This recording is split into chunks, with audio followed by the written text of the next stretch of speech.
It's weird and wild. Let's see what's coming down the wire in the News Bender with pedestrian news fella, strip mall Steve Shackleford.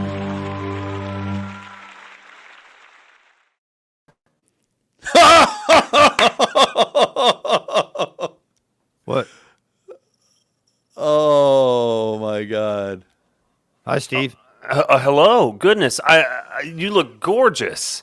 What do you mean? Did something change during that intro? I was watching earlier, but I'm blown away, man. I readjusted Sexy, my man. glasses.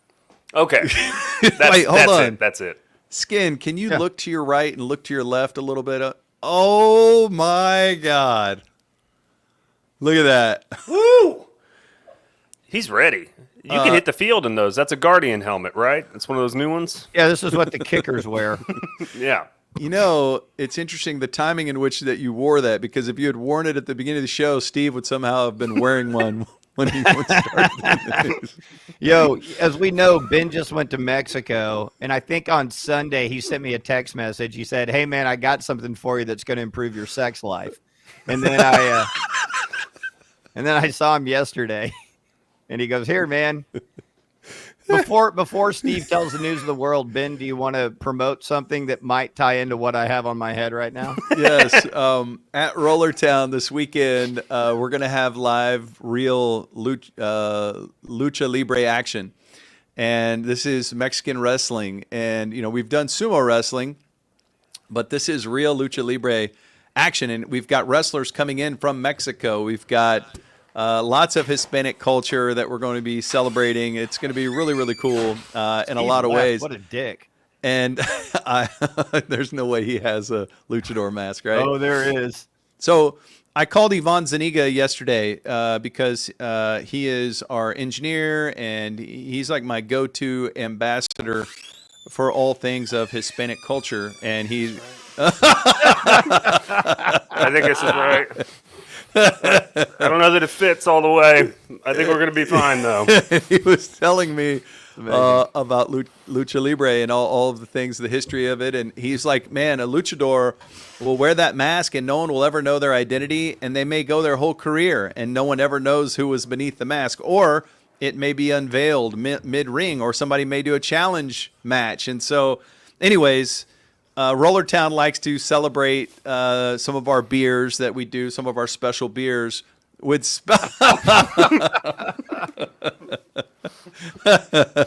There's Jason, our producer.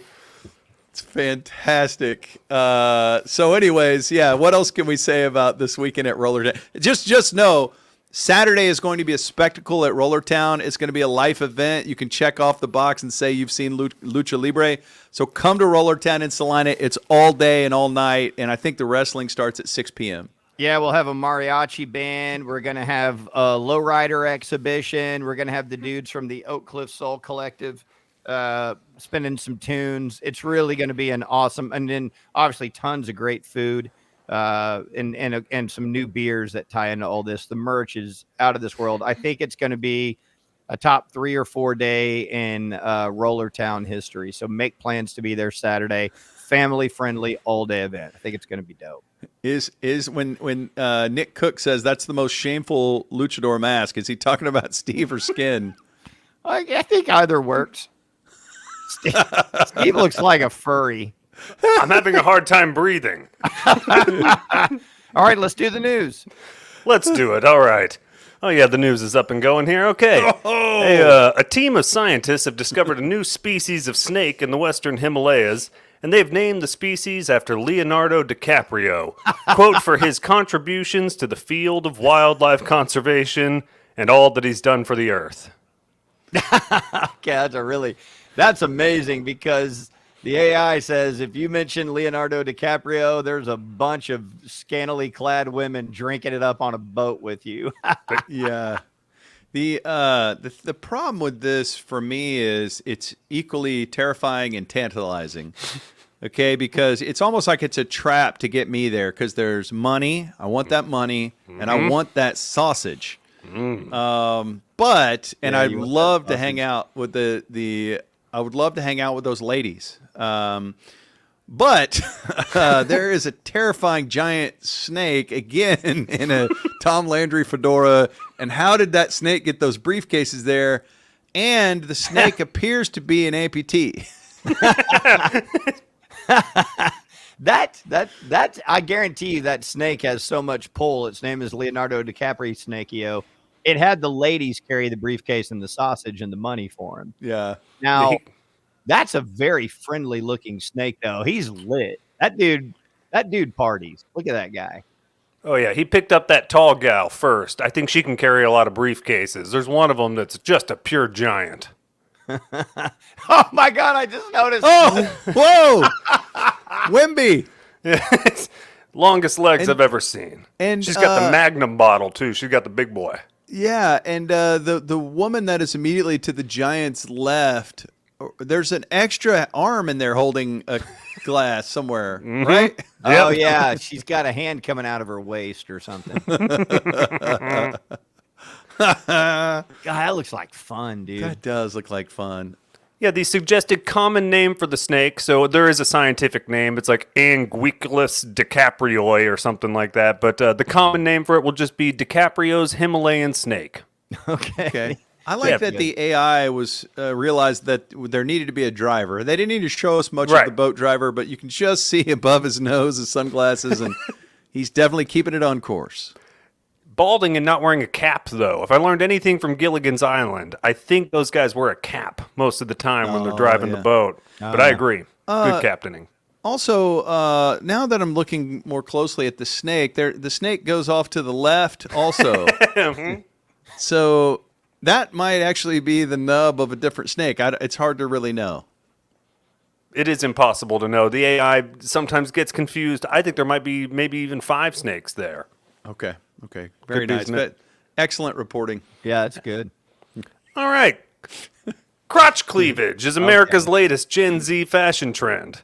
Yes, this new trend shows off the physique of the female crotchal region, and it is essentially similar to the hoof of a camel. And apparently this is a new trend. People are sporting it and trying to reclaim that hoof of a camel. Do you know how hard it is for that Siamese camel to get anywhere?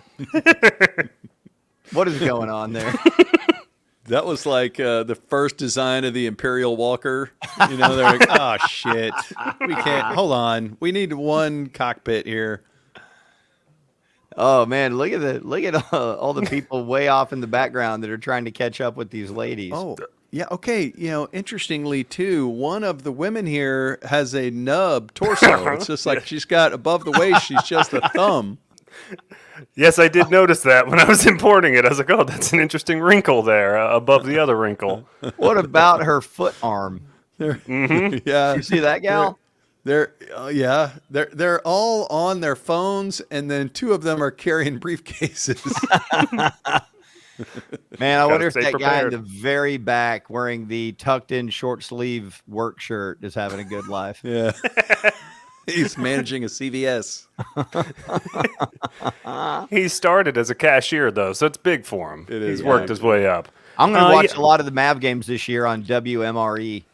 There they are. Yeah. Good call. I missed that one back there. Local downtown station. But yeah, apparently women just trying to reclaim it. Not everyone's on board.